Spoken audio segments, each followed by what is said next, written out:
Ce sont plus de 60 000 hectares qui ont été brûlés en France depuis le début de l'année.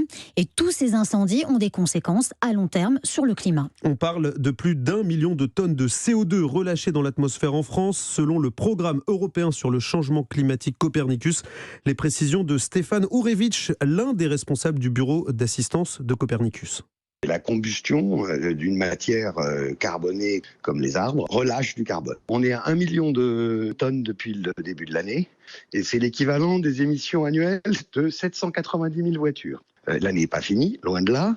Le record, c'était 2003 à 800 000. Et pour toutes les autres années, on est à un tiers, voire un quart du niveau d'émission qu'on constate aujourd'hui. À l'échelle mondiale, ça reste relativement peu important par rapport à la quantité de carbone dégagée par les incendies en Sibérie ou dans l'Ouest américain, canadien, en Alaska, où là c'est beaucoup plus important.